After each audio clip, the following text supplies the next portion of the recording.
Well, hello, willkommen, bienvenue, Heidi ho. I think that's how that goes, isn't it? And welcome to Into the Darkness, the podcast where we take a dive into the horror genre. At the moment, we're mostly focusing on films, but we're hoping to head towards books, games, and beyond in the future. This is episode number... I asked this just a moment ago. Episode number 8? Seven. It's Lucky number seven.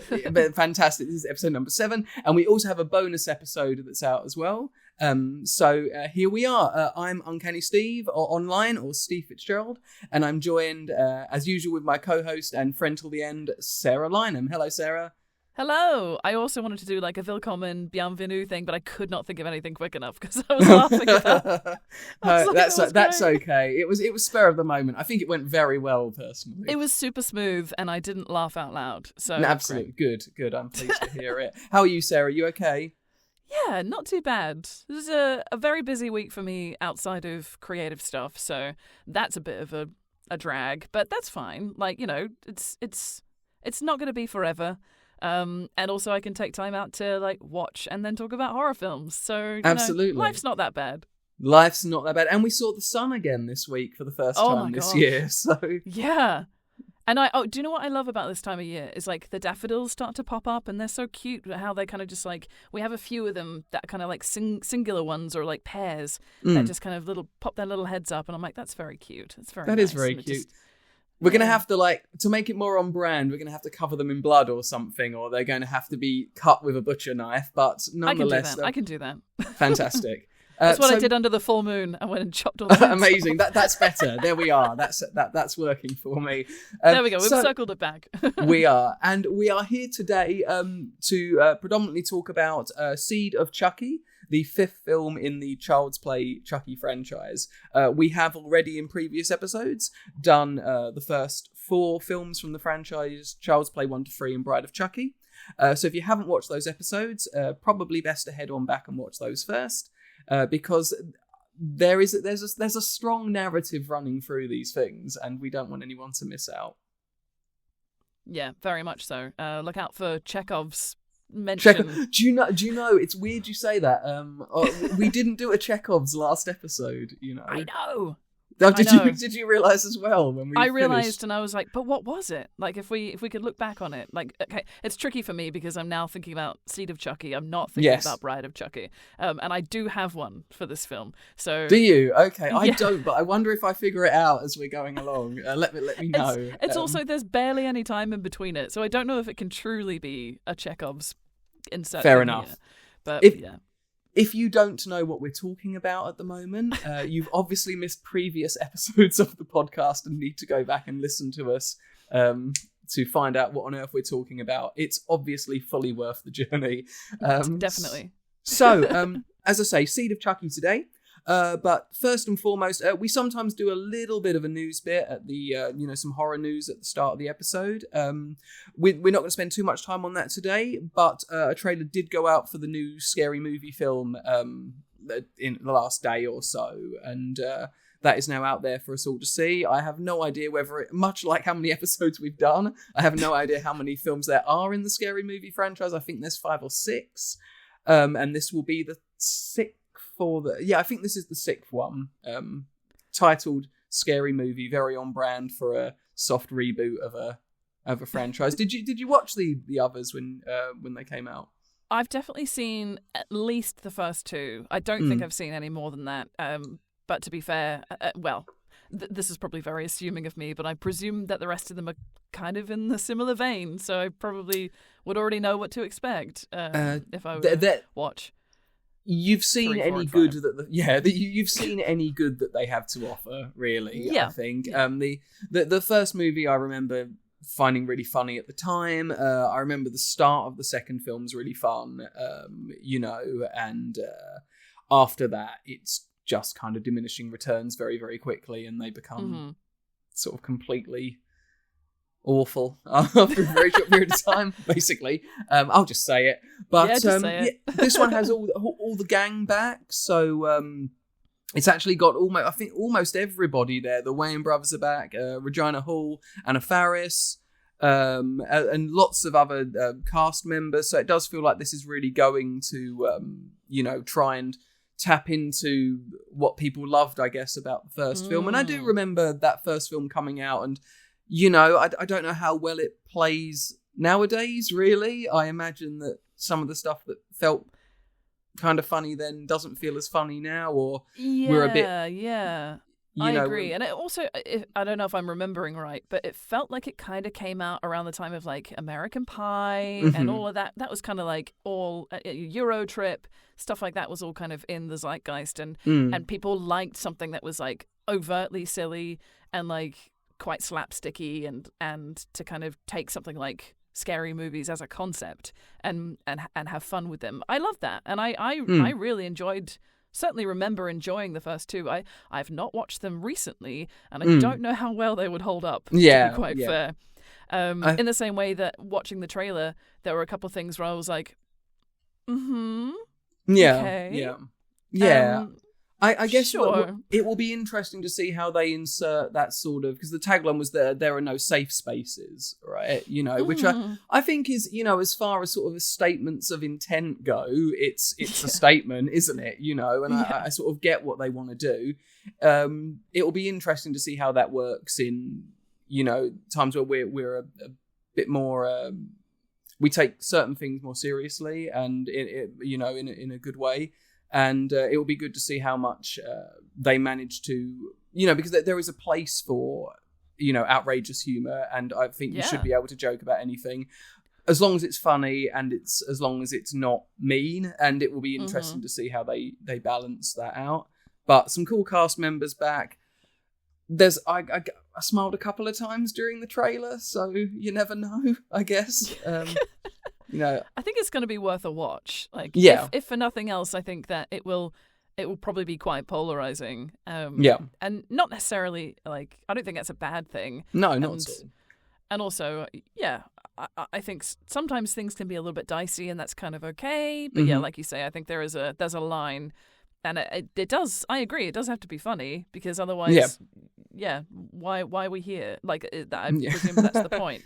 Yeah. And also, I feel like there's a lot of this happening at the moment, this kind of nostalgia and bringing back original cast members and stuff like that. It's not horror related, but I watched the 2 new episodes of Scrubs. Sure.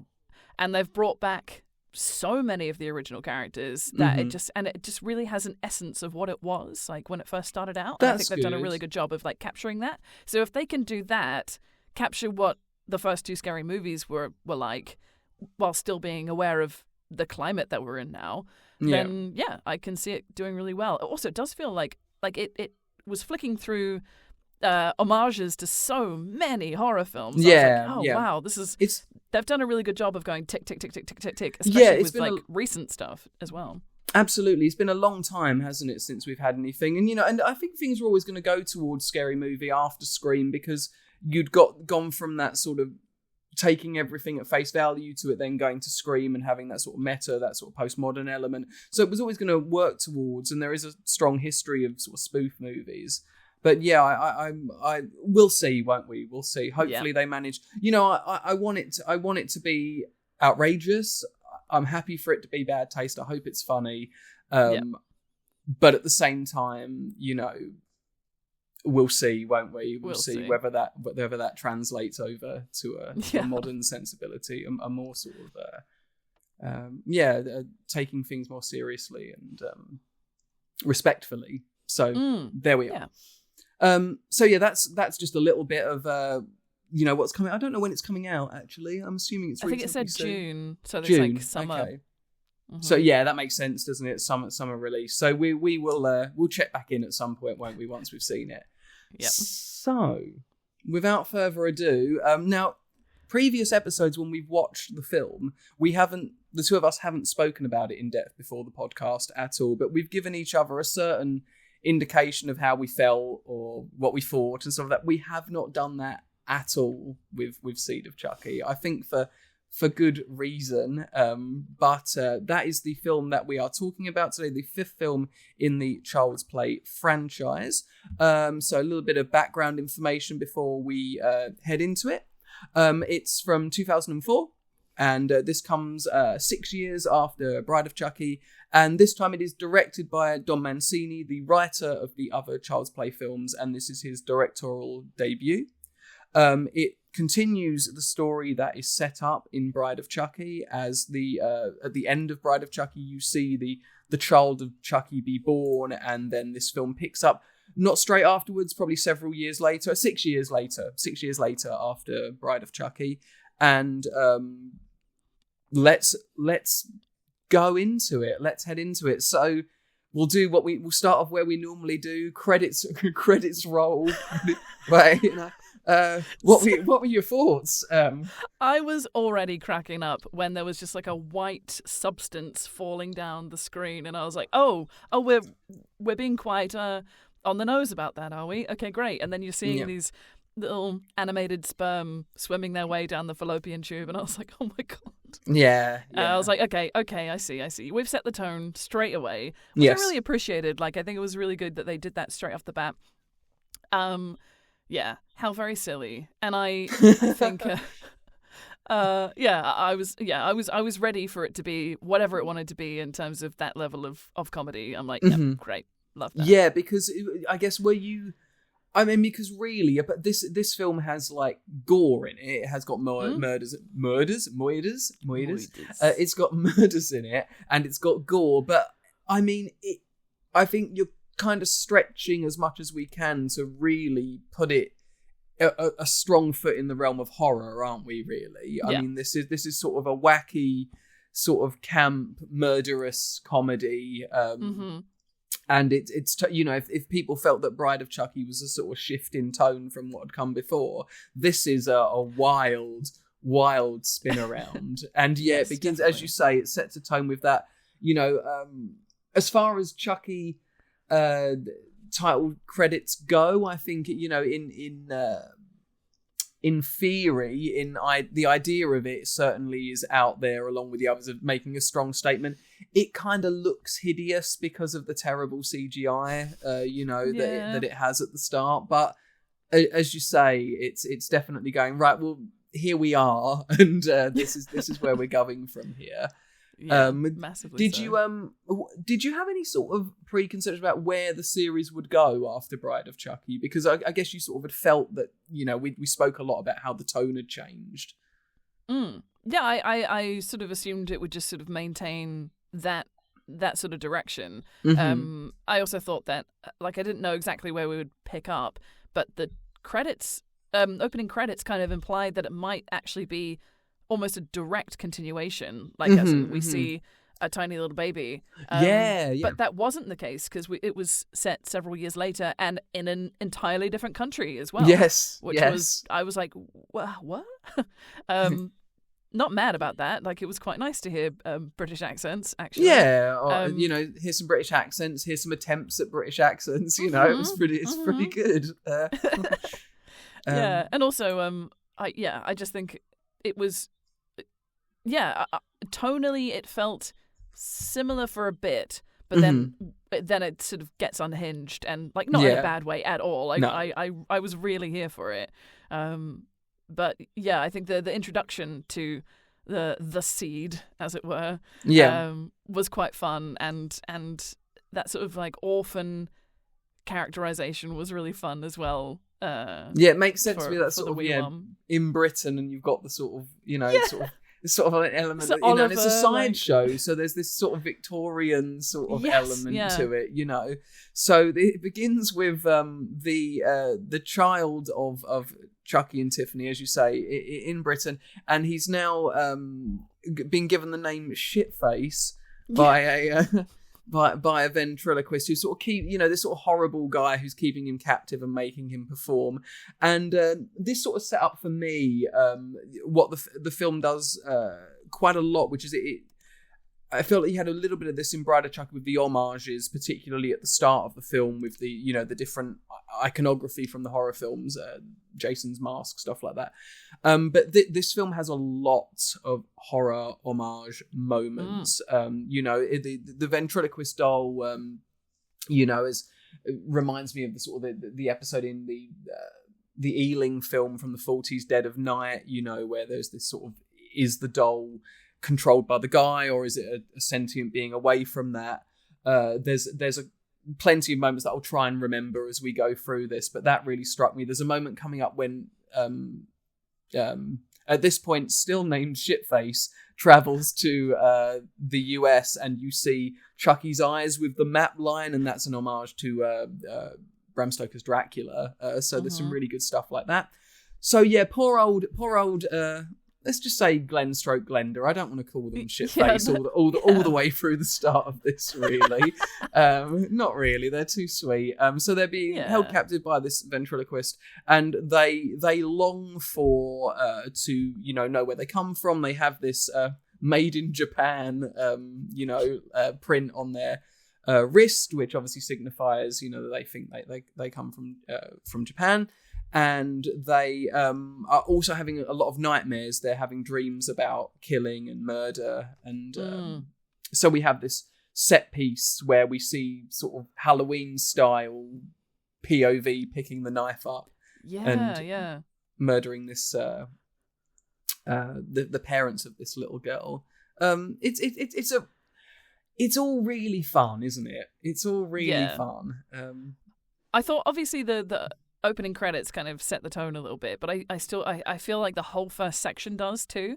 Like the name of the competition that the ventriloquist is like something like National Ventriloquist Competition Glastonbury. Yeah. Like, what do you mean? And they're all going wild. It's something like that, isn't it? It's a sort of a British city, and it's like the ventriloquist, and it's like riotous. It's like a sort of festival fueled, and you think, ooh, that's funny because you can't imagine it's really like that.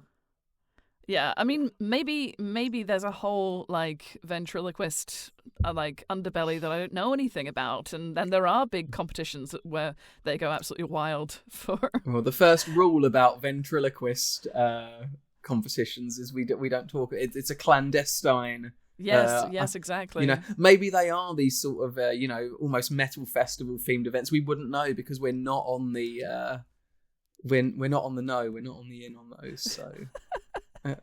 But we would be happy for an invite. Send us a sort of a secret message or something, and maybe we'll be able to attend. We're waiting. You can send us a coded message. We're ready. We're ready to decipher it. We're ready. But yeah, I'm glad you brought that because I remember I did really laugh rewatching it yesterday. Not at that moment, but so much throughout the film. I thought the humour of it really, really worked. It's very, very funny. In fact, there's so many funny moments where I laughed out loud. I've been quite good at other episodes at sort of trying to remember some choice lines to bring up, but this is just wall to wall with some really funny lines, I think. Yeah, definitely. So he's dreaming that there is they're having dreams about murder. They want to find their family, and then there is a preview on the TV after one of the shows of the making of, and this is where things start to get really very, very, very meta. There is a film being made called Chucky Goes Psycho, which is kind of, I guess, what the Stab films are to the Scream franchise.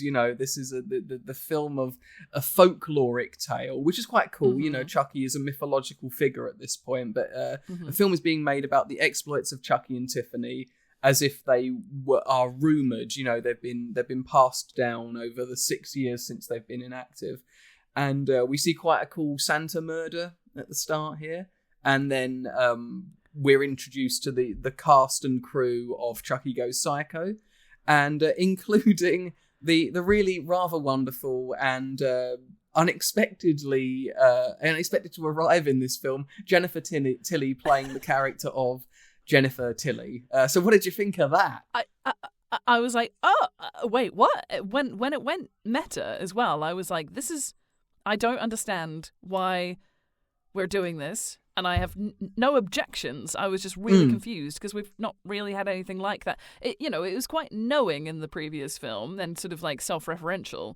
But this is next level. This is like literally saying, oh, let's look at the film version of what we're doing, and we're going to pull out one more stage. And yeah, and it was lovely to see her and I didn't know what was happening at that point. And I was like, Yeah, okay, but wasn't she put in a doll? Oh, it's Jennifer. She's doing the, Okay. Oh, it is her. It is still her, and she is still technically there doing the voice of Tiffany, but for a film, which is it was a lot, and I was like, it's fine, just let it be okay. And there's some really funny, this is a really, because obviously she's playing herself, but she's playing this particular version of herself, and and she's sort of very not precious whatsoever. There is a real sense of she's up for being the butt of the jokes here a little bit, and there are all these moments where she's sort of catching a moment to eat a snack bar that she's not meant to be eating because she's on a diet, and she talks about how her career isn't going very well. And she says that Julia Roberts is stealing all of her roles and stuff. So it's all really, really good stuff. Really, really good stuff. And her assistant that we meet at that point as well. It took me so long to figure out who it was, but I was looking at her going, I know that that actress. I know her. And then I Googled it afterwards because I was like, I can't get it out of my brain, and I did not know it was Hannah from Steps. From Ep7. Oh, is it? From Ep7. And I was like, what the? Strange, wonderful, fabulous. Like, why not? Why not? Well, this actually not the only cast member here from a musical background, I think. So yeah, we've got Jennifer Tilly playing Jennifer Tilly, and she's in the film of Chucky Goes Psycho, and this is all being watched on TV back in England by Glenn Glenda Shitface at this point, who sees on the Chucky doll. It's far easier to watch, isn't it, than it is to explain back to people.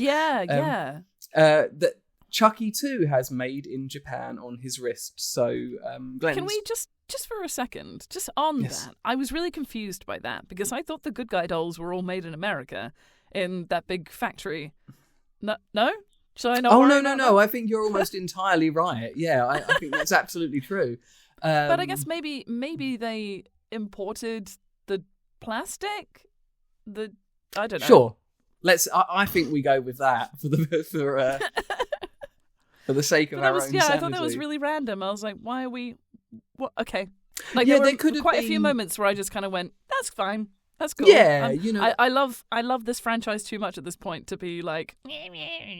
Yeah, there's a lot of sort of forming things to make them sort of fit where they need to in this film, and that's all fine. Maybe there could have been another way of Glenda discovering that their parent was Chucky, but that does. I mean, this is I think this film's like an hour and 27 minutes or so it moves at an absolutely breakneck speed.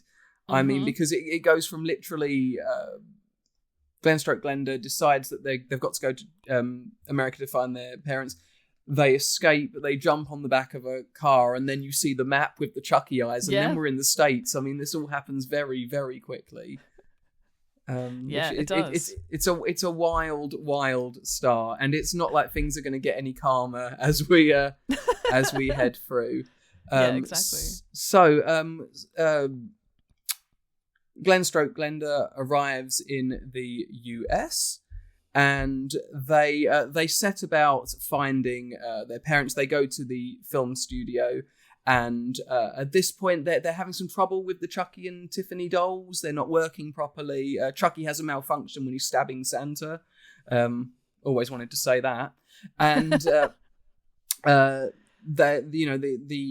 guy arrives in to fix the dolls, and Glenda is there as well. And they have been left as a birthright, I guess, the talisman that is now very helpfully got sort of a three or four word spell on the back rather than the spell from the previous films. And when they are left alone for a moment, they do the spell, and Chucky and Tiffany they're back, and we're all very happy to see them. Do you know something I noticed about the versions of them that they were? Because I think Tiffany says something like, "Oh, I've had a revamp," and she's sort of like loving her new look. Chucky just looks exactly the same. They didn't like make him a nice, clean, good guy doll. They made sure that he was still like carved up and sewn back together. Yeah. And, like he still looks like that kind of disheveled, like sewn up version of him from Bride of Chucky. Whereas she just looks glamorous and it's wonderful. I'm like, yeah. And she's an icon. I love Tiffany. Yeah. But I do love that like that gets brought up and she's like, oh yes, we've had a revamp. And I'm like, yes, you have. And also like the way the faces move in this is just so much more intricate and so much more expressive, and it's amazing what they're able to do when you sort of compare to like the very first film to now. Or to 2004, did you say it was? Yes. Let's have a little double check so I'm not getting that incorrect. So we're 2004. Yes, you're absolutely right. You are. Yes. So I think at this point as well, the people that do the Chucky dolls. So I think it was David Kirshner. I think did 1, 2, 3, and 4. I think from previous episodes. It's a new team now. It's all being done, and I think that the film's actually shot in Romania as well, so it has a very different look. You know, I think that I think watching this film, it looks different from the others. I think maybe it's not got quite a sort of a filmic look to it. You know, I think a lot of it's shot on sets as opposed to sets and, in situ as well. But it's a very different looking movie. It's also, I think, the last film that has a budget to be released theatrically. After this, the films go to direct to, I guess you'd say direct to video, but direct to DVD, direct to video. I do understand that. Yeah. No, I'm just. I'm of an age. Yeah, me too. I'm trying to wonder there whether you say direct, or do you say direct to DVD or streaming or whatever you would say now, I guess. But so they're reborn, and they waste no time whatsoever in dispatching the special effects guy and getting very romantic about cutting his head off. And then they have this, that they meet Glenn Glenda for the first time, and it's sort of a lovely moment for Tiffany, but Chucky faints, which was really good. I really like that reaction. Yeah. Also, he's like a bit of an arsehole straight off the bat, which, not surprising for Chucky, but he basically, is like, oh, this kid hit every branch on the ugly tree as they fell down. And I'm like, oh, come on. And I think he says something like, oh, I feel bad for the parents. It's like, yeah. Well, that's you. This is you. And also, like, he's not really one to talk at this point, is he? Looking, exactly. Still like, as you say, they remade Tiffany to look all, unburnt and well, but here Chucky is very much suffering the wounds of previous installments, really. Yeah, exactly. And so they, that's going on. All the meanwhile, we've got this plot happening now where Jennifer Tilly has heard that Redman, a rapper turned director, playing himself as well, is looking to cast for the Virgin Mary, and she thinks this is exactly what she needs to reinvigorate her career, to play against type, I guess, is the way that they're looking at it. And show her versatility and her range. Absolutely. And she comes into the room at this point when they're all having this sort of family discussion and looking for her snack bar that she's hidden in Chucky's what do you call them? His little dungarees. Dungarees, thank you very much. And she picks up the decapitated head of the special effects guy, and so, this looks realistic, gives it a kiss, and then realizes very quickly that no, it's real. She's great in this, isn't she? So good. Just absolutely brilliant right from the get-go. And just I love the fact she's up for a laugh the whole time. Yeah. But is playing it so straight, which is so perfect. I think that's the sign of someone who knows how to be funny, is someone who can play it as absolutely realistic and as absolutely honest as they can, but still being very, very in the know about how silly what they're saying is or what they're interacting with is. And we're only talking about maybe 20 minutes into the film at this point, and I'm already like, you are absolutely nailing this. This parody version of yourself. So good. So good. And she then, as she's leaving the studio, she gets harassed by paparazzi, and one of them is played by cult film legend, director, actor, writer, one of my absolute heroes, John Waters, where he's playing this sort of terrible paparazzi here, and he gets it's a small role, but he gets a really fun role here, and you can tell he's really enjoying himself. And we'll if we do a little bit of a chat actually about sort of John Waters' career and whatnot, the Pope of Trash, Prince of Puke, and really well known for the films that he made with the drag artist Divine, and has had a long career of filmmaking, writing. He does a stand-up act which is funnier than most stand-up comedy acts, and here he gets to have a lot of fun, and apparently agreed as soon as he found out he was going to get killed by Chucky. So wouldn't you? It's an honor. What an absolute honor. And it's so cool to have someone so iconic in a film with someone else, with Chucky as a character who's so iconic. So very, very cool combination of people. Like, I also think that even having Jennifer Tilly was wonderful, and then you also get Waters. It's just like, yeah brilliant. Absolutely, and it makes so much sense for him to be here in what is really the apex of the series, is exploration of sort of LGBTQ plus themes and campness and gender, and this, because this film is doing all of these things that I think we'll talk about this more, I guess, at the end. But the reception to this film was quite negative when it came out, and I think that's sort of.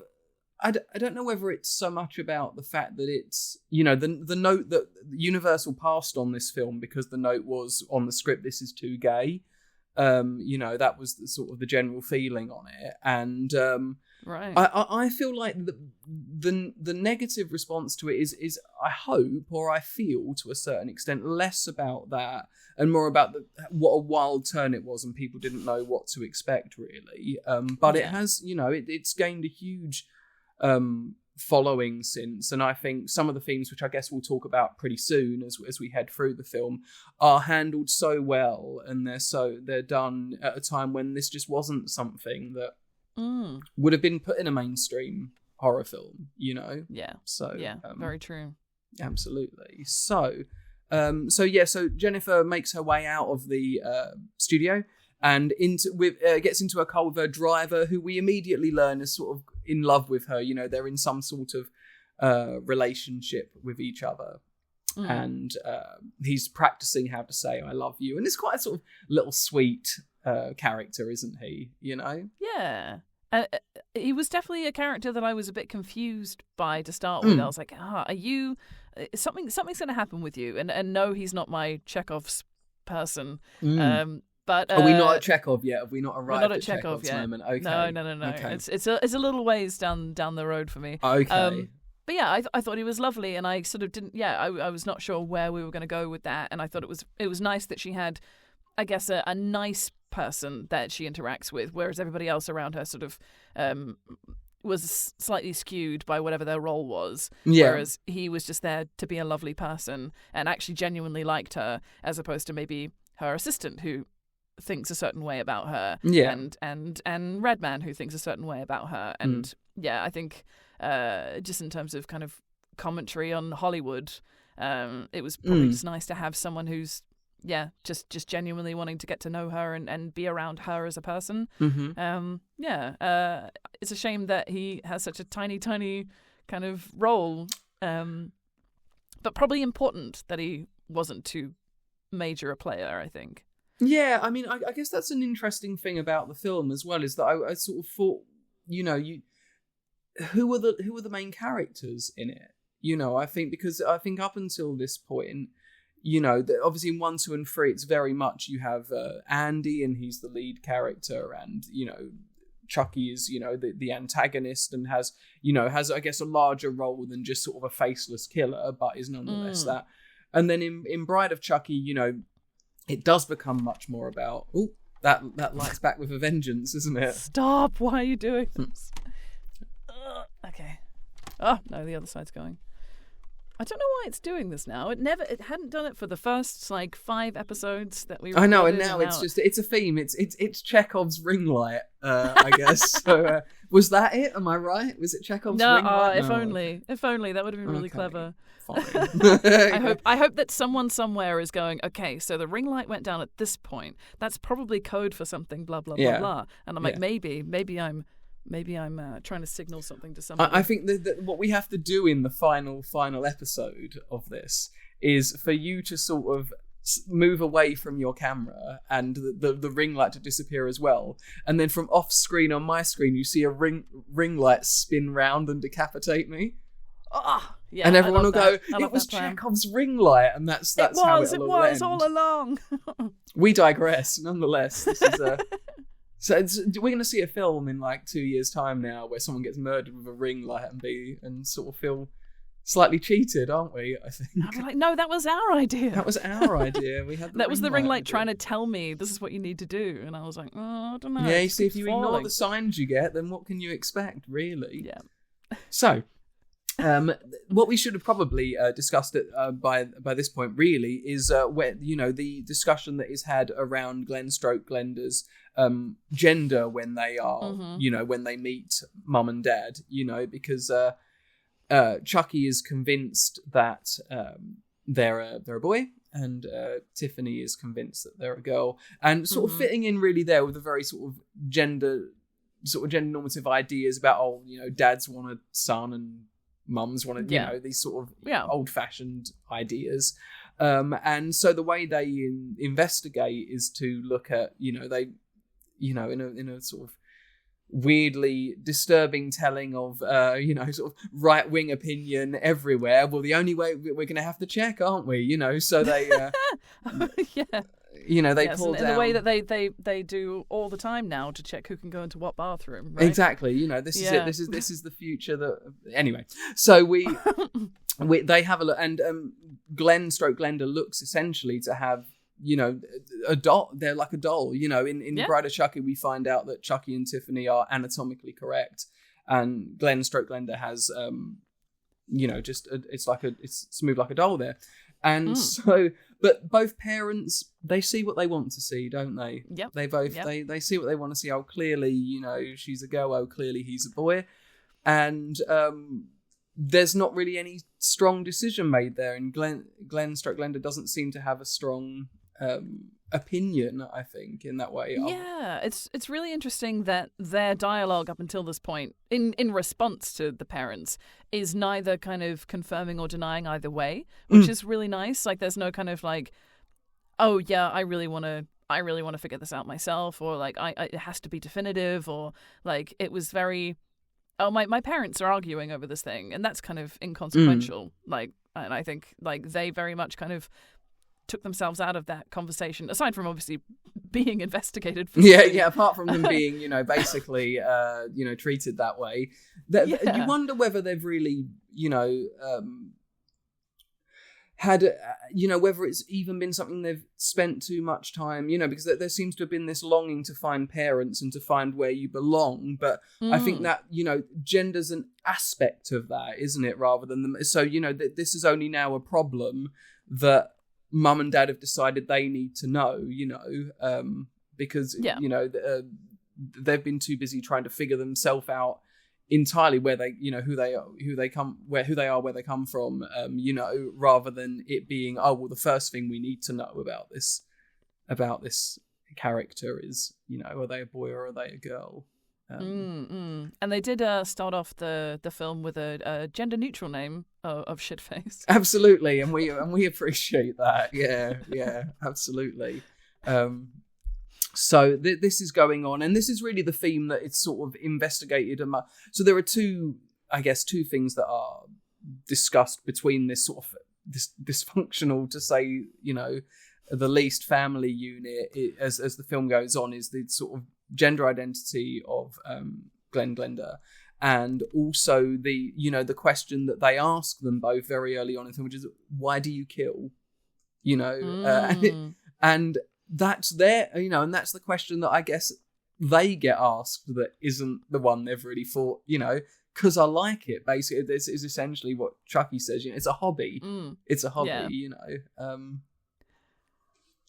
Yeah. So. I think it's cool that that he's so upfront about that. It must be nice for him to feel like he doesn't really have to question elements of himself, right? In the way that Tiffany does about how she feels about her killing, in the way that Glenda does about their gender and about what it means having two parents who are essentially, the way that it's portrayed is like addicted to killing, how that's like a part of their DNA as a result, because they actually they you know the sequence where, like, I'm going right back to the start now, where they arrive like in a package for a young girl, and the girl is like, "Oh, I hate this. It's a horrible looking doll," and then everybody gets killed in that household. That is actually real, or is that a dream? I think that's a dream, that moment, because that's when they wake up and they you know, as they keep saying, pissing his pants, you know. Yes. So yeah, that and that's, I guess, the other thing about, you know, not being able to know who you are is that you feel unsettled and whatnot. Definitely. But it's a sort of a, you know, I mean, this is a film that, you know, deals a lot in sort of comedy and absurdity and camp and you know and murder and gore, because it's a Chucky film. But you know, I do think these particular themes that it's bringing up, for the most part, it handles incredibly sensitively, without ever being sort of soapboxy about it. You know, this is a you know a queer writer who, you know, you know, Don's finally getting, you know, the directorial reins for the first time, and the, you know, continuing the writing and going, right, what do I want to explore with the next Chucky film, you know, because it'd be so easy to do, you know, what would happen with, you know, continue like Bride of Chucky, or go back to what they did with 1, 2, and 3, and it feels like this is, you know, do I think it's the best film in the franchise? I probably don't, but it's maybe thematically one of the most sort of personal ones, you know, despite its sort of absolute over the topness, you know. It's really nice to finally have, or feel that Chucky as a franchise is established enough that we're like, okay, so we don't need to kind of go into the backstory. We don't need to worry about all of that. We can actually explore themes and explore these other things that Don Mancini wants to like explore. I think that's really cool. It's really cool to get to a point where everything up until this has been really strong and really amazing, that you are then able to have that flexibility to explore these other ideas. Yeah, absolutely. And that's so we where are we? Where did we leave off? Jennifer is in the car with her driver, and she has organised a meeting with. She's organised the meeting with Redman at this point to discuss coming to the home. She does a little play reading, or a little script read. Yes, she does it. She goes to she goes to Redman's offices, I guess, and does a script reading. And he says, "Oh, you were amazing." And there's all this, like, this is really, really well played. All of this moment, where, you know, she's doing this sort of virginal element, and the script is, you know, sort of really, I guess, what you'd expect it to be, you know. But she's really trying, and there's all this sort of flirtation going on there, where she, you know, again making another comment about Hollywood, I guess, and what you need to, or what was perceived that you need to do to get ahead. And he says to her, you know, you're brilliant, you're great, but I'm going to go with Julia Roberts. And then she's like, no, I'm really passionate about this role. Come round wink, to wink, my house. Nudge, nudge. Yes, absolutely. So she organises, you know, and that basically it's organised that that's what's going to happen. All the while, I think that there's they're now talking about what, you know, Chucky and Tiffany are discussing. How do we, you know, what's the end game? What are we doing? What are we trying to do here? You know, we're a family unit now. We once again, you know, need to try and get ourselves inside some human bodies. And Tiffany has seen Jennifer Tilly and is like, oh my God, she's my favourite actress. Who'd have thought it? Hey, who'd have thought it? Oh, I love it. I love it. And they both like refer to each other's voices as like, oh, the voice of an angel. Yeah, oh, yeah, my, and I'm yeah. like, yes, amazing. Yeah, So it's good. so yeah, brilliant stuff. So she's all in now, and she thinks, well, clearly what we need to do is, I'll go into Jennifer Tilly's body, and I get to be a famous actress. And you get a little sense here of Tiffany, I think, and correct me if you feel it's differently, but I think she feels like less of a sort of tragic character in this film. I think she seems almost more sort of, a bit, because she's now a mum, she wants to just do well by her kid, and that's her immediate concern, is we need to stop killing, Yeah, definitely. And she is like taking all these steps in order to actually do it, and actually feels remorse when she slips and everything. Like I just feel like she seems more in control of herself, I think. Especially because she's got this goal and this aspiration and something to work towards. And yeah, I think also being a mum is probably quite special for her and kind of gives her like almost the impetus that she needed. Not that she wouldn't be able to have that on her own, but I do think it helps her to kind of realize what's important and be able to see that actually if she stops killing, she could probably look after their child much easier and actually be able to focus on providing a life for their child. Yeah, it's aspirational. I think if everyone could just think, if I stop murdering people, I can raise my child better, the world would be a better place, wouldn't it? I think so. Words to live by. Maybe that's controversial. Maybe I'm just a ridiculous optimist, but I think personally, maybe. You know what? Push that agenda. I'm here for it. Or at least least your platform. At least cut down. At least cut down. We all moderation. Yeah, Everything exactly. Moderation. Yeah, absolutely. I think everyone enjoys a little murder every now and again, but you can't. Got to keep tabs on it. Yeah, so. Yeah. I think that's kind of the whole. It's interesting that they've compared it to addiction in this film, which I think is quite fun. And then when obviously I'm skipping ahead, but when she calls up the hotline to be like, "Oh no, please help me! Like I've slipped," and they're like, "It's okay. Rome wasn't built in a day." Yeah. I think jumping around's fine. By the way, I feel like we've already started jumping about a bit, so I think we're gonna sort of leap about a bit today, and we'll eventually find ourselves at the end at some point. So yeah, that's all good. So they decide they're going to do this, and they're going to transfer. And at this point, Redman, he comes over. They have this meal, and they decide they need to knock them both out. And I'm never going to get to say lines like this again, I think. So I'm just going to go for it. They're going to knock them both out, and Chucky is going to produce some sperm that is going to get put into a baster, so that they can inseminate Jennifer Tilly to have Chucky's baby that Glenda can then be transferred into. That was like, there's so many wild things that happen in this film.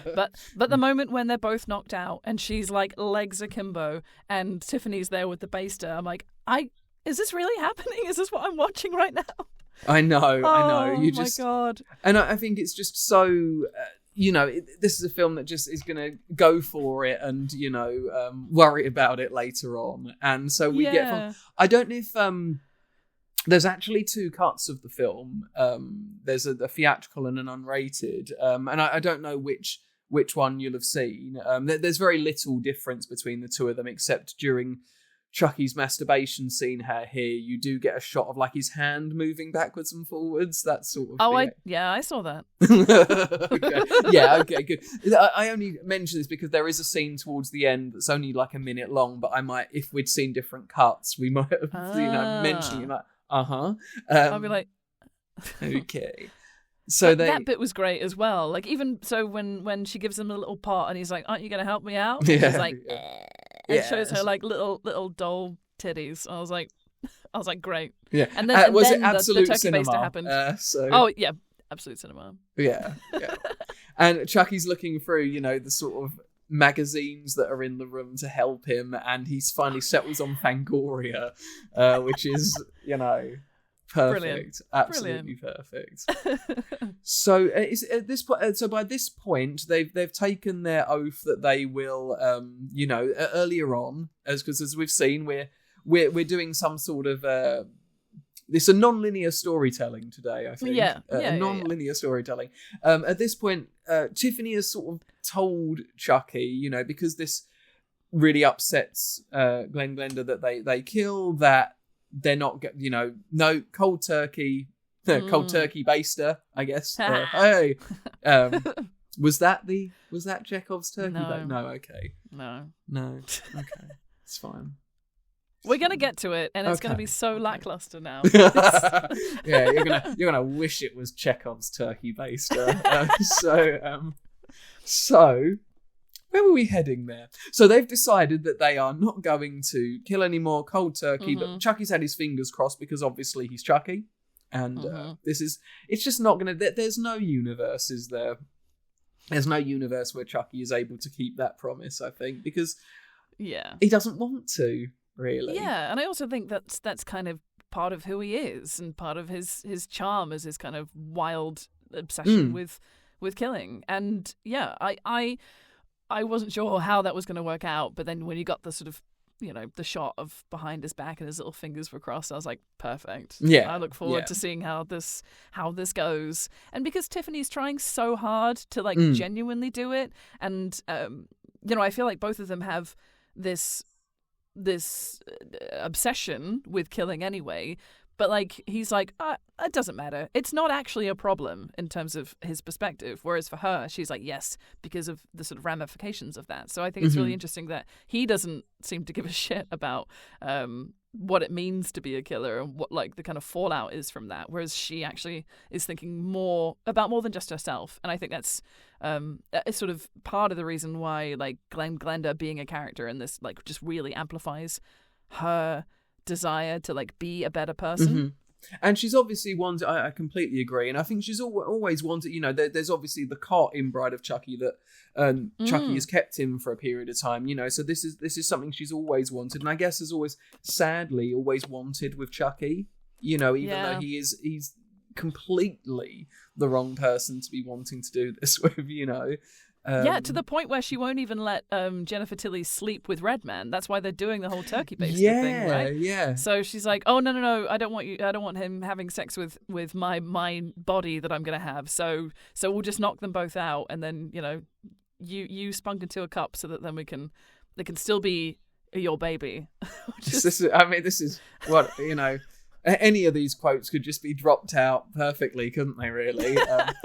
So while Redman is unconscious and Jennifer Tilly is unconscious and Tiffany is doing what she's about to do with the turkey baster, Chucky decides that because they've seen the paparazzi guy played by John Walters sort of about the house, and they're all kind of, even though they're as horrified, as terrible as people they are, they draw the line at these invasive, photographers, paparazzi, which I think all of us strongly can identify with, really. These people that invade other people's lives and won't leave them alone.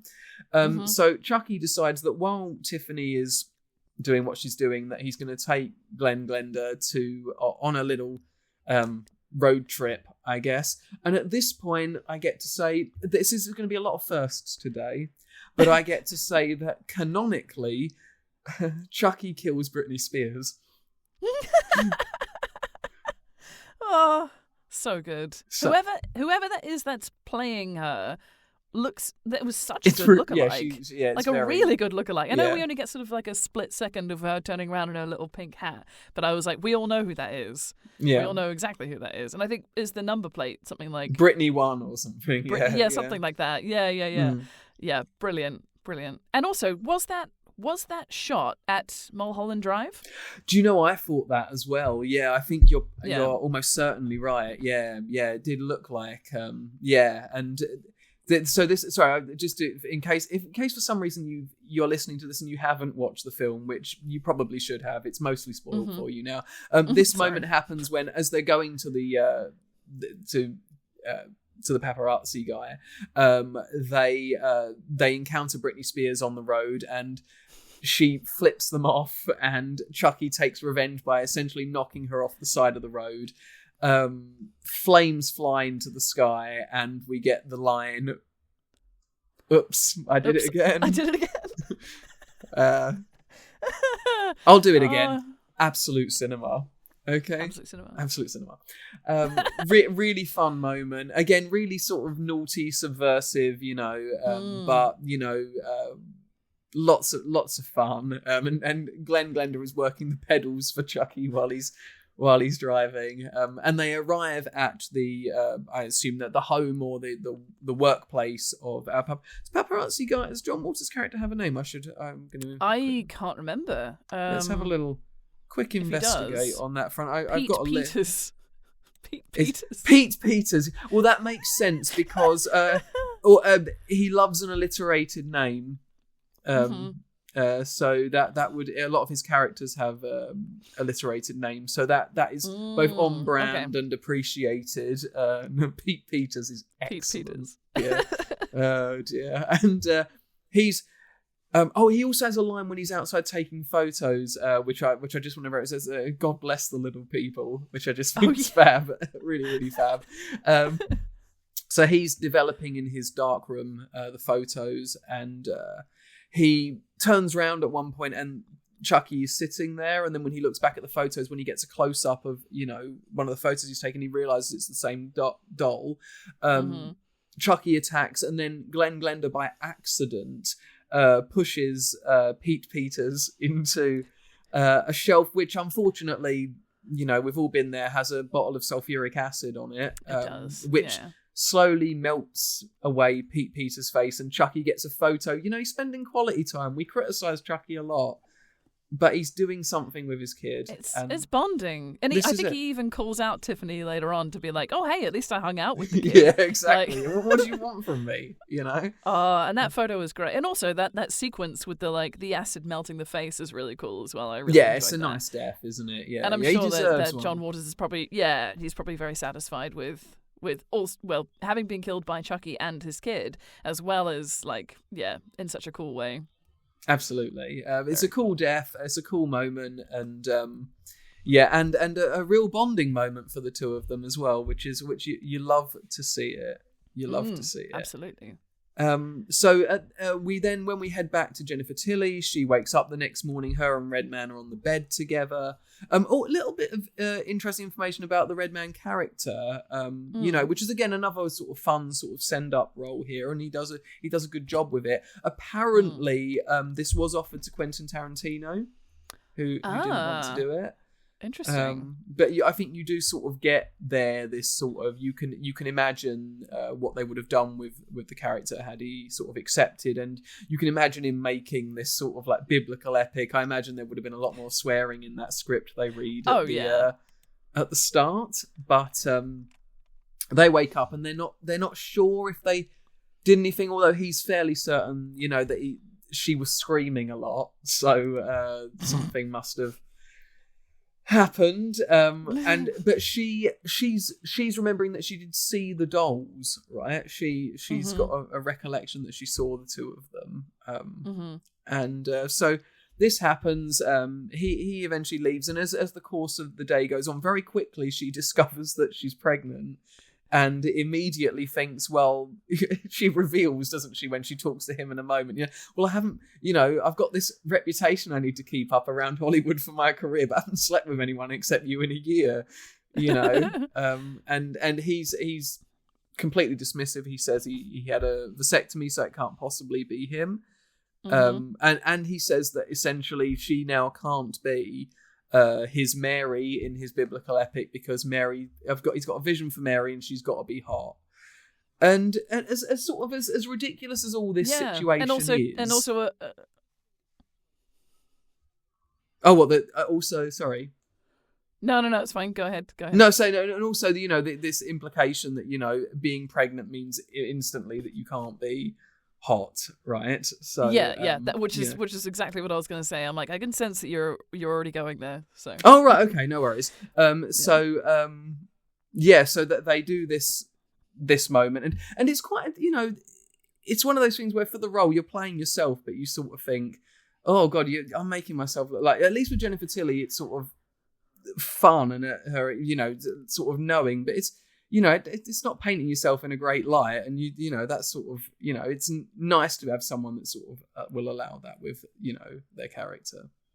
Yeah, definitely. I think the whole way through, she just owns the fact that, like, this version of her that she's playing is very much the version of her that's like, she's like, oh, people wouldn't like hire me for sex pot roles if I, didn't give off this aura. And I'm like, that's exactly what you're doing through this whole film. And it's so telling that she knows exactly what she's done in the past. She knows the way that people perceive that. And I don't know, she just comes across as like really, really intelligent as a result of that, even though that's kind of the antithesis of what she's putting forward. I love that. I think it's brilliant. And she's not even blonde in this film as well, which is interesting because she was in the previous one, and to the point where, like, Tiffany's like, I'm going to bleach my hair so that I can look like the actual me. I think she does. I mean, I've already said it. Even from the start, you could tell that she knew exactly what she was doing. Yeah. She was pitching it so perfectly. And I just think the script, I mean, I don't know how much flexibility there was in terms of her input towards how things were being said and what was being said. But I can't imagine her. I can't imagine her saying stuff that she wouldn't be happy with. So I think she was probably very, very involved in making sure that the way that she was portraying things was in line with what they wanted to put forward. And I think she's just nailed it. I completely agree. And I think for sure there must have been a real collaboration. I mean, her and Don have remained so close since making these films together, and she returns to the franchise over and over again and has nothing but nice things to say about it, and that they spend time with each other outside, if you from what you can sort of see on social media.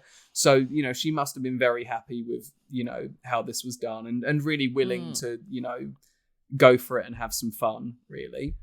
At this point we now have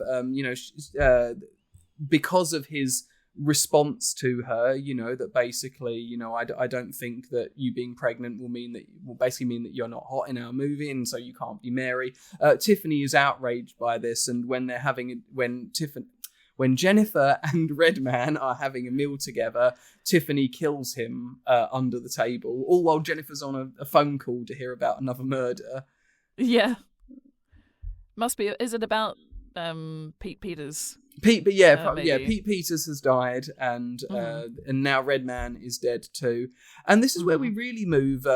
This is such a pacey film, and it's really where we're moving almost towards the centerpiece. Towards the ending of the film, really, which is that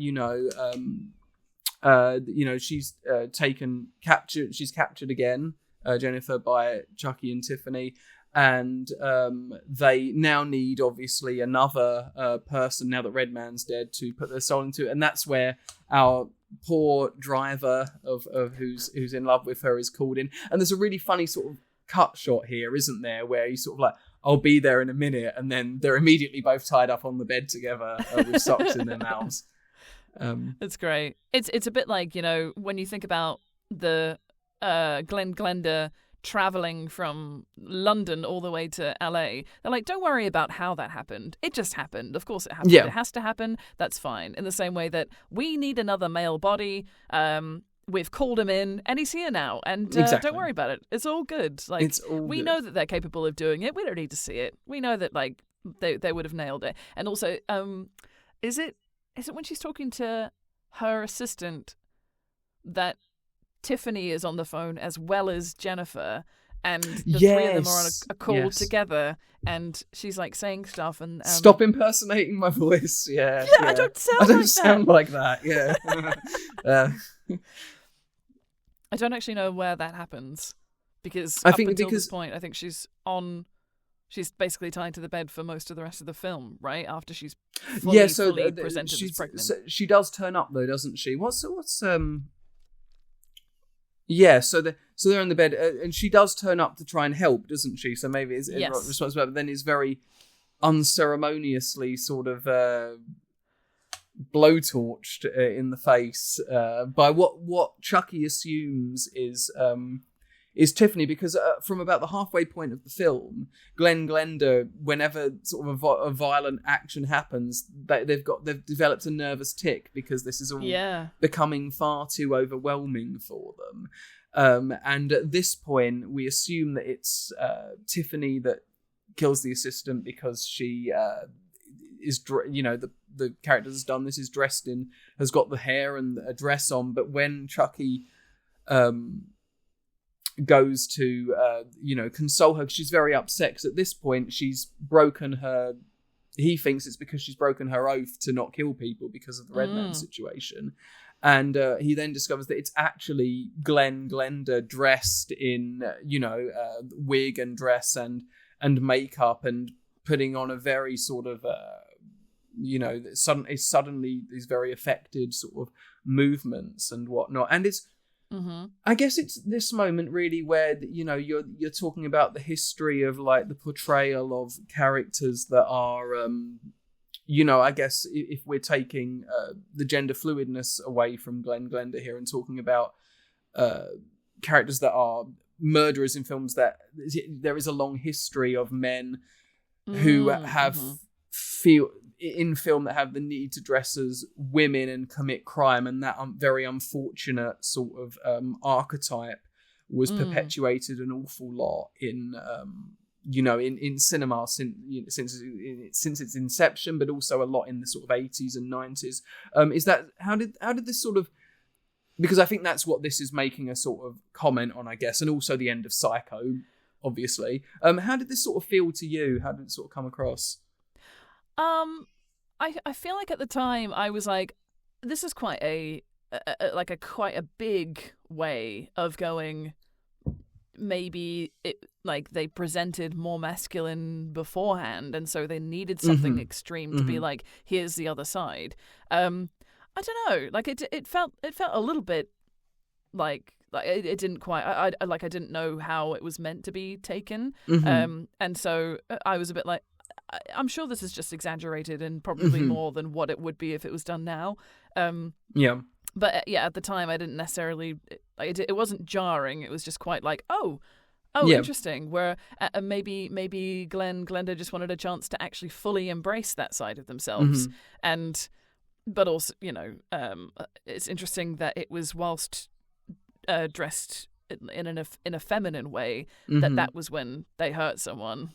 And especially considering Chucky has been the constant, like, I don't care, I don't actually want to change, and Tiffany's tried so hard to be like, no, I can, I'm trying, I'm sorry, I just slipped up, and this whole kind of like her as the female representation was like actually very, very much trying to change. So I don't really know. In my head I didn't really know why it had to be an effeminate representation of Glenn Glenda that did the hurt, if that makes sense. I think I think I guess what we're really saying is, if this were a male character that was putting on the affectations of a female to commit murder, that would be one thing, and it would be sort of, and I do think that there's a sense of sort of the reveal and whatnot of it sort of it is making reference to that, but I think two things. Number one, it's not coming from the place that films like that were coming from, I think, and also this isn't a character that is a man. This is a gender fluid, non-binary character that is, working out their identity. This all feels very deep for for the sort of what do you call it, the climax of a Chucky movie. But I do think that its heart's in the right place. It's making a reference to sort of cinematic convention, but also going, this is a character that maybe is is becoming sort of liberated in a way, because I think that there's the conversation that happens earlier about their gender happens again later on when they say, but what about what I want? What about what I want? You're both saying it's Glenn or it's Glenda, it's a boy or it's a girl, but all the while having that conversation. At no point am I invited to the conversation to say, how I feel inside.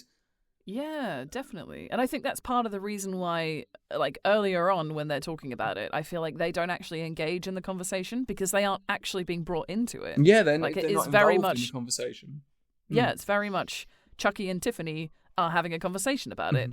It just so happens that they're doing it right in front of their child. Like, yeah. Quick sidebar. My terrible attempt at finding a Chekhov something is yes, please. Yes. So Tiffany is zhuzhing her hair up and has a little bit of hairspray that she's doing it with. And I was like, this is a very specific thing to be doing in this moment. So I was like, oh, Chekhov's hairspray, because then it gets used to fire. Yeah, you're absolutely right. I think that's perfect. And also, I really like that the term she's fired gets used, which is really good as well, because she got fired on the phone earlier, then comes to help her, and then gets literally burnt, like is fired. Perfect. That's great. Perfect. There we go. Chekhov's hairspray. There you go. So got Chekhov's hairspray. If only we'd done this in Bride of Chucky, we'd have a full-on theme of all of these things. I'm gonna think about it. I'm gonna figure something out, and I will bring it up next time. Good stuff. For our inevitable Curse of Chucky Chekhov's item. So they and now again, this I think this part of the film is when. Because I think it is so fast paced. It is so it's a chaotic movie, and I think for all of its, when I rewatched it again yesterday, I know I said earlier on maybe it's not one of the best films in the franchise, but I have to say I kind of felt like because it is one of the sort of the odd ones out really that I was going to sit back and go because I hadn't seen it in a while. And that I was going to sit there and go, oh, I kind of feel like this one, how I feel about Child's Play 3, which is that, it's good, but it's maybe not as interesting as the other ones, etc., etc. And I have to say, I just had a blast with it. Particularly for the first hour or so. I just thought this is so much fun. I can't imagine why you'd have a problem with this film. Why you wouldn't just have a really, really good time. But I did think towards the end, as this moment's all happening, because it hadn't had a really strong sense of a sort of lead character, or if it had, it was the doll family, and maybe that they can't really be even though I guess you do kind of root for them, but then that maybe at this point it sort of didn't benefit from knowing exactly what was at stake and who you were meant to root for. Does that make sense? Yeah, I think so. And I also think that their plan to get human bodies is a thing that happens throughout all the films. Mm-hmm. So, and I think, well, I mean, it's a bit unfair because I know that there's at least one more film, if not more films in the franchise. So I was like, well, it's probably not going to happen. And so I think the agency for that kind of gets lost a little bit. I think it'd have been nicer if they'd really focused on the sort of gender fluid conversation, or if they didn't want to make that a massive focal point, because I guess maybe at the time it was already quite an ambitious thing to be including. Maybe more commentary on Hollywood. But either way, I think it kind of suffered from having quite a few ideas in it, and no kind of solid central, this is what we want to talk about. Which I don't think is, like, I still had an absolutely great time watching it, and probably laughed more at at this one than I have at any of the other ones, just because it's really, really funny all the way through. But yeah, it's interesting that I remember thinking there was one moment where Chucky and Tiffany are sat after they've done the turkey basting, and he says something like, oh, what are we going to do for 9 months while we wait for her to have a baby? And I was like, I was thinking the same thing. And she was like, don't be stupid, it's a voodoo pregnancy. And I'm like, oh yes, of course it is. Fine. Yeah, for brevity's sake, it's a voodoo pregnancy. I think that there's a real, because from what I've heard, and I can't remember if we've spoke about it before, but that sort of Dom was never particularly into the sort of voodoo aspect. And I know we spoke about the sort of in the first film, the sort of representation of voodoo and, the sort of the Hollywoodization of it being something sort of sinister, but it does try and make the commentary that, this is Chucky's perverting it rather than using it as intended. But really, I think that the sort of blessing of having this sort of abstract, soul swapping spell in it is that it can kind of be sort of malleable and moved, messed around with as much as it needs to sort of fit the film. And I think that that's sort of what's the benefit of, being able to swap those things around really is. But yeah, no, I think it's really funny. And like you say, I think I definitely laughed way more at this one than I had at any. I mean, not that I was really meant to be laughing at the first three anyway, but I guess you do, but it's not the same thing, is it? Yeah. So this is where we the babies are the babies born first, and then we have the sort of final Chucky Glenn face off, or. Yeah, because I think that the babies are born, and there's basically a presentation of which gender do you one, want. You have to one choose now. Yeah. Which is, I mean, pretty intense because they'd not even had much of a chance to have a conversation because the conversations were being had around them the whole time. But yeah, it was very much almost as if whatever baby, they didn't know there were going to be two, so whatever the gender was a decision that got made for them on their behalf, and then the decision went back to them and they were able to choose, which I thought was really interesting. And there's the sort of sense of the binary nature of that, isn't there? It's like you pick a boy or you pick a girl, but you need to pick it now. It made me think a little bit even about the sort of lack of choice for intersex people, when they're born. And, I think even still now in most societies that the medical professionals and the parents will decide on behalf of the child what their gender is going to be. And this obviously leads to enormously complex problems throughout life because, especially if they're not told, because they feel that something isn't right. You can't just make this go away by assigning someone something, and I think Glenn Glenda even says here, sometimes I feel this way and sometimes I feel that way, there's not a box for, the options you're offering me here are not satisfactory, they don't explain my situation properly. I think it's a really interesting concept to bring up, especially in the early 2000s when I would say that wasn't even a conversation that I'd heard in general around me at that time.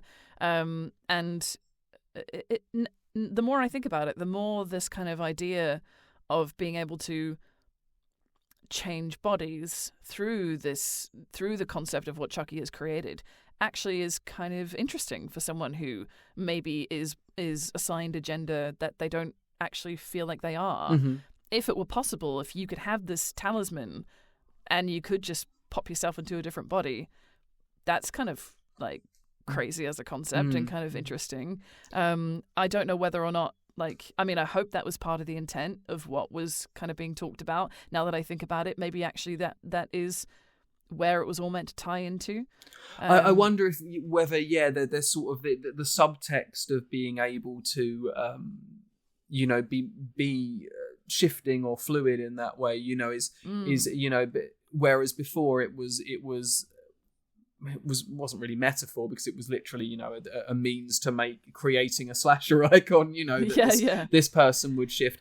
But then when you think about this, these concepts and the way they're being used in this film, you do wonder, well, what is the all along, I don't think the metaphor was there in the beginning, but as these films have gone along, you go, well, what does it really mean to bring these aspects into it? And also moving away from sort of gender identity, Chucky he says a line in this that I think is really, sums it, they're talking about, the fact that he was told he shouldn't kill and that he was being forced into it. And he says, at this point, when he's finally going to go back into a human form, he hesitates and he says, well, maybe this isn't what I want. You know, as a person, I'm just any other person. But as this, and this is where I think this is both in universe and breaking the fourth wall, where he acknowledges who he is, not just as Charles Lee Ray, the Chucky the killer doll, but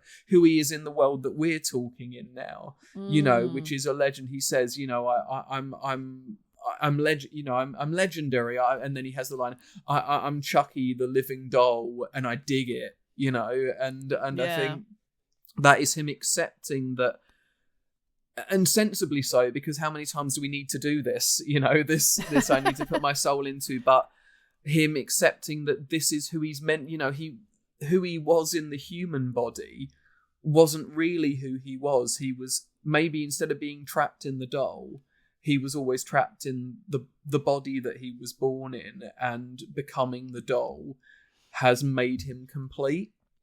Yeah. And again, there is some sort of murky other world going on there, because you're sort of saying, well, at the end of the day, this is a homicidal serial killer that we're talking about, the making themselves complete. How happy can we be about it? Yay, I'm a mass murdering psychopath. But I think on another level, looking back at what's going on with Glenn Glenda, you know, just the film's saying something about self-acceptance and being comfortable in your own skin. Does that all make sense? That felt like I took a long way round there.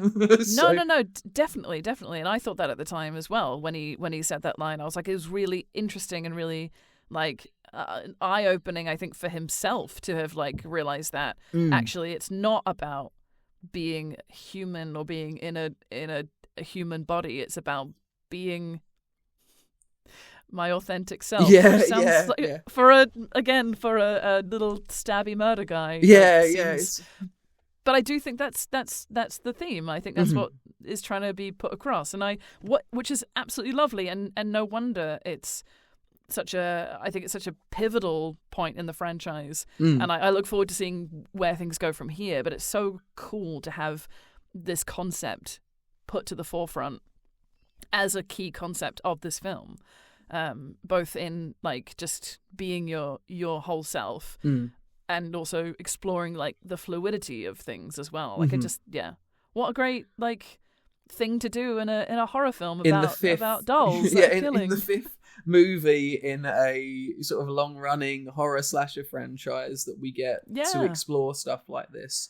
And I guess why, you know, when it's brought up and when we speak about, or when we've spoken about away from the podcast, you know, where which franchises have really got the staying power, you know, why Chucky is so high up there, if not the absolute best of the horror franchises in terms of consistency, but at least one of the absolute best, because all the films are trying different things and doing different things, and not in a genre that can so easily become complacent. You know, how long did it take Jason to leave Crystal Lake? You know, we have a series here that isn't satisfied to just sit still and do the same old thing every now and again. And if that means some of the swings don't completely land, well, I'd much rather we have some of the swings not completely land, and we can have these amazing set of films. And just to stay on that sort of these sort of gender stroke sort of LGBTQ plus elements of it. I know we spoke about this a lot in the last in Bride of Chucky's the last episode we did, but just for people that I guess like you said, when I watched this film for the first time, I hadn't considered, you know, I probably knew about you know, trans people and the concept of those elements of sort of trans, and I don't know if I knew what cisgender was at that point, you know, trans and cisgender, but I knew about trans people. But the conversation about non-binary identity or gender fluid identity, I don't think I had language for that yet, you know, or was even really as aware of it as I would have liked to have been. But how amazing that for horror fans that are generally, you know, without saying it, you know, everyone's as different as everyone else, but, you know, horror fans are often, queer people are often drawn to horror. Outsiders are often drawn to horror. And so if you were feeling, particular thoughts that you can't express, maybe sometimes you see a film like Seed of Chucky and you say that is articulating something that I have been incapable of articulating. Maybe, Yeah, I mean, I think even if one person watched that and felt that would be incredible. Like, and I'm sure that Don Mancini would be really proud that his films that he's making are affecting people in that way, and even if it's not about yourself, I think even just reflecting about what it could feel like for somebody else, and just understanding empathy as a concept, and just having a bit more of an open mind. Like, I just think it's remarkable to even be lucky enough to be talking about something like that, and how much I it would be interesting to see if I'd watched it when it came out, how different that might have been for me at the time in terms of my perspective on things. Because like you, I didn't have much in terms of like vernacular and certainly not personal experience or people that I knew that were exploring much in terms of anything outside of binary gender at that point. So yeah, I think it's really surprisingly at the forefront for its time, which is really very, very cool. And I only hope that, I don't know what the rest of the franchise is like, but if there's any more a representation of anything else, then great, bring it on. No, I think that's all really, it's all really lovely, and it does add, it's so easy to say that, the fifth film in a slasher franchise is just the fifth film, but for those of us that love these, I don't think anything is just anything, I think it's dismissive. And, for those of us that are, lucky enough to love this genre and, everything that comes with it, these are, horror's always been a place where you feel, for me personally, definitely, growing up, it made me feel less lonely, as a person. It was a place where I could go and in the danger feel safe. And I know that's really common for a lot of people that are, into this stuff, as much as we are. And to just, when you find those moments in there amongst the sort of darkness of it and the I'm always surprised when people say, I've with scary movies, I don't like them because I find them frightening, and I think, well, I do too, but I find them weirdly safe as well. They're I've relied on them a lot in my life to help me figure things out, and I think when you've got a film that is, as you say, doing things far earlier than I think we would expect them to be doing, not early enough, but much earlier than we would expect, there's something really beautiful about that, and that's why a film like Seed of Chucky, which has a turkey baster insemination scene and Britney Spears being driven off of what we think is Mulholland Drive, and the cult film director whose actor ate real dog shit getting their face melted with sulfuric acid, why it does mean something, and why years later it's more loved than it's ever been, I think, and that would probably feel like a really moving point to end if we didn't still have the end of the movie to do. So let's do the end of the movie, and I hope I didn't. I hope that wasn't too much waffle, and I hope it made sense as well. So. I enjoyed it. Thank you. So to wrap up the end of the film, then, Glenn have a confrontation with Chucky. Chucky is fairly, for this franchise, unceremoniously chopped into pieces and gets an axe in the head.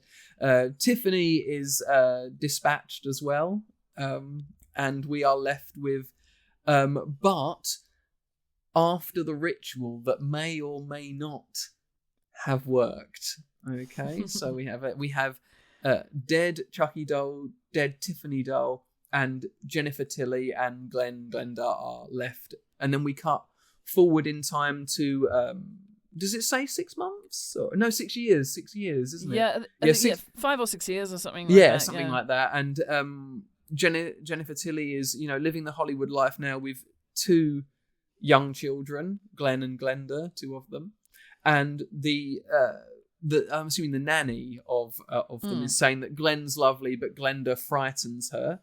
Jennifer Tilly says, "Well, if you don't like the kid, I'm really sorry to lose you, but it is what it is."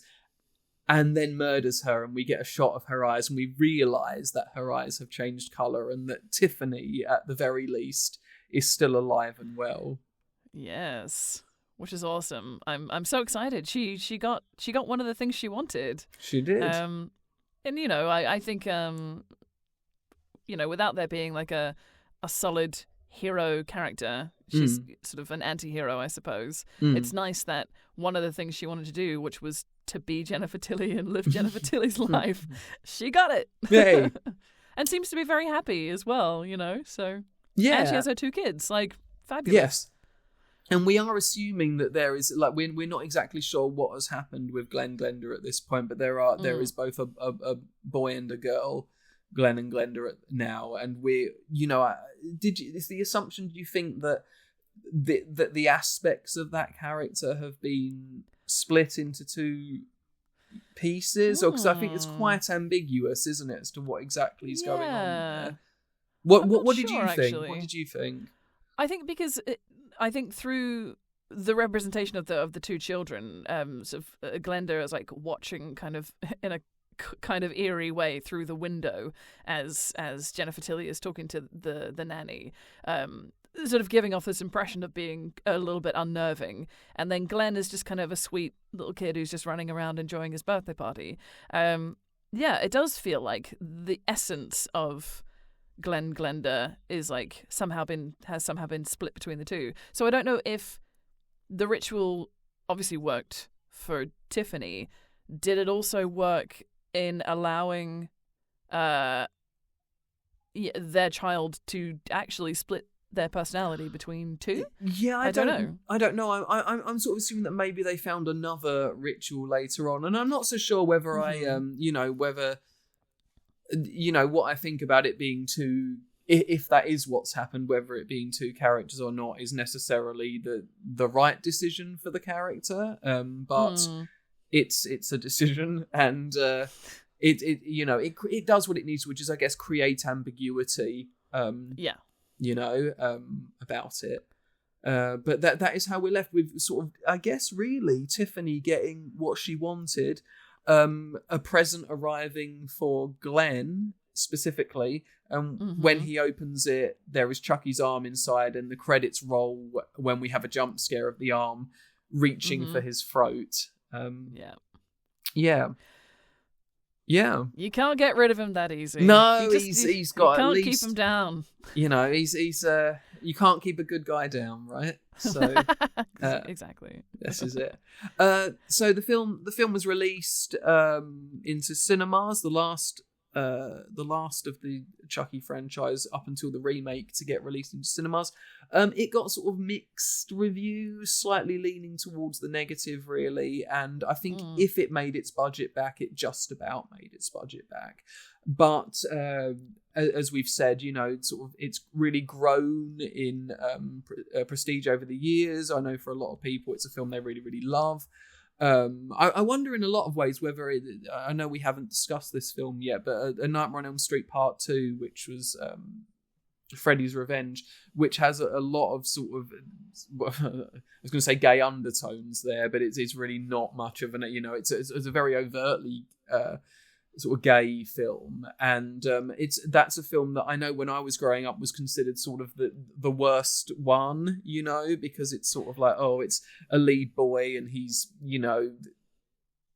doesn't behave how a lead man should behave, and that's a film that I think's really grown in popularity as time's gone on. It's actually probably my favourite of the Elm Street films next to the first one now.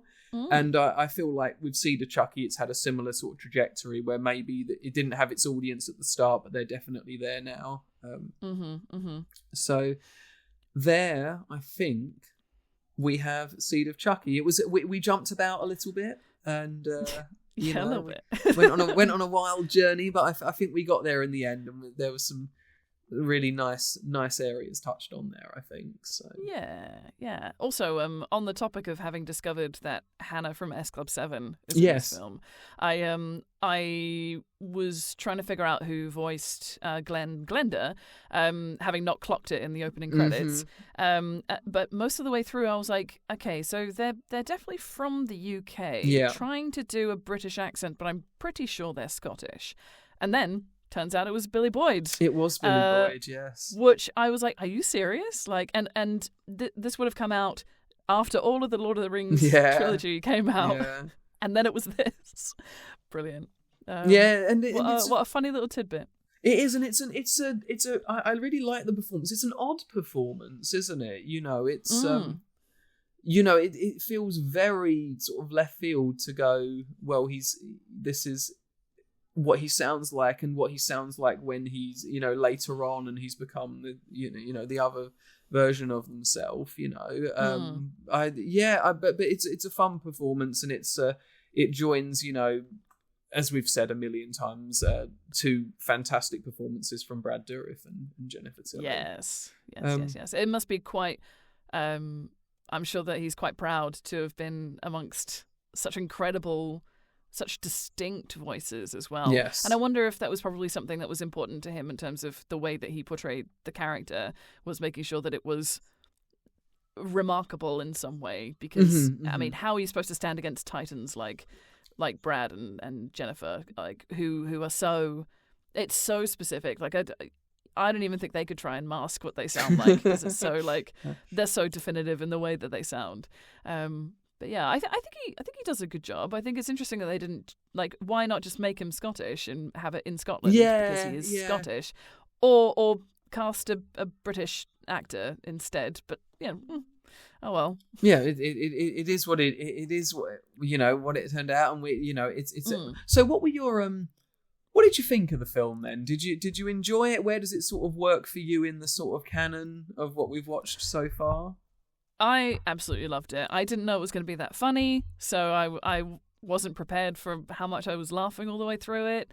I actually really, really liked it, and I think it's probably... I mean, I still think Bride of Chucky is my favourite so far, so I will pitch it literally just underneath that. Okay. And it's a really tough call because I really liked number 2 and number 1. Yeah. So I think it might just be I have a bit of a rose tint because I've just watched it recently, and so it's very much kind of in the forefront of my brain. It's going to be interesting to kind of look at it all as we watch all of them, and kind of have them all in a little pile and go, okay, now genuinely, what's the order that my preference? Yeah, we'll inevitably get there, won't we? I always think like for me, I think when I think about sort of Chucky as a character, and I think Bride and Seed is sort of where I think he really comes into his own, even if they're, maybe not the ones that are the most horror based. I think as a proper 3D character, that's when you really get to know him for better or for worse. And no, it's a film that I was worried, having not watched it for a few years, that going back I'd have seen the flaws of it a little bit, but actually what I saw was what a great time it is, and how funny it is. So that's the main bit all done. We will be back next week with our bonus episode for Friday the 13th Part 6, Jason Lives. And then we'll be back the week after that for Curse of Chucky, the penultimate film in the franchise, really. And a shift back. This isn't spoilers because it was in all the sort of pre-release advertising and whatnot. And a shift back towards the horror roots of the character. Cool. Yeah. So that we've got that to look forward to. A long gap between the two of them as well, I think, actually. I think it's something like... Oh, in terms of the release date of them? Yeah. So Seed of Chucky is, 2004. And then Curse of Chucky, I think, let's just have a little look. Curse of Chucky 2013, so 9 years between the two of them. It's a long old gap. Yeah. So very... quickly before we finish up for the day, we got a couple of little things to talk about. The first one is the one that I think has been most expected since we started speaking about it several episodes ago, which is the release of Resident Evil Requiem, which was a week ago on Friday when this episode comes out. So started it at midnight on Thursday evening, Friday morning, and finished it on the Saturday. So I put my hours in. It's just as good as all the reviews are saying it is. It does this incredible balance between horror and action. The new character Grace Ashcroft, really works in terms of the horror setting. Leon Kennedy taking the more action-based approach. It's a longer game than some of the others, but in all the best ways. Super scary at times. The best, I think, depiction of Leon that has been in the games. I won't do any spoilers, but if you're considering picking it up, it's absolutely worth every penny. It's a thrill ride. It's frightening. And it looks gorgeous. So it's everything you want Resident Evil Requiem to be. And I was super, super satisfied with it. That's so good, because it's always scary when you love a franchise and you want it to be everything you hope it will be. And there was a lot of anticipation, I think, in the lead up to this coming out. So I'm glad that they've actually done it justice. That's really good. Yeah, it's really good. The sales numbers are extra. So that I saw someone had done a sort of a Steam players assessment of all the games from 7, Resident Evil 2 and 3 remake, 8, and then this one. And I think there was something like Resident Evil 4 when it first came out on Steam had 70,000 players, and this had 340,000. So it's just doing incredible numbers, really. Wow. So yeah. Great stuff. Really, really satisfied. I think that might be all we have time for today. We've kept this at a fairly, for us, we've not even approached the second hour, which is good behaviour on our part, I think. So yes. Very, very restrained. Absolutely. Thank you all for joining us. I will hand over to Sarah to tell you where you can contact us and access all our stuff, and I'll say goodbye, and over to you, Sarah. Thank you. So, thank you so much for listening today. I don't know where you're listening, but it could be YouTube, could be Spotify, could be iTunes. We're available basically wherever you get your podcasts. You can watch the video version on YouTube, of course, and the Spotify as well. And I think iTunes are going to be bringing the video version out too, which is very exciting. If you don't have any of those, you can also watch via our website, Uncanny Collective. We have a specific tab for the podcast, Into the Darkness. And if you're searching for us on any of these platforms, if you want to search for The Darkness Between Us, which is our core podcast, and then you will find the episodes that Steve and I are doing for Into the Darkness. We're also on social media, on Instagram, on Facebook. You can search for Uncanny Collective or Uncanny_Collective on Instagram. Or our handles personally will be at the bottom of our little video here. So please reach out, say hi, tell us what you think. Tell us what you'd like us to watch, listen to, play. We'd love to hear what you're playing as well, and maybe have a little conversation about it. If not a full episode, you never know. You never know. Thanks very much, everyone. See you next week. See you next Friday the 13th. Thanks, everyone. Bye. Bye.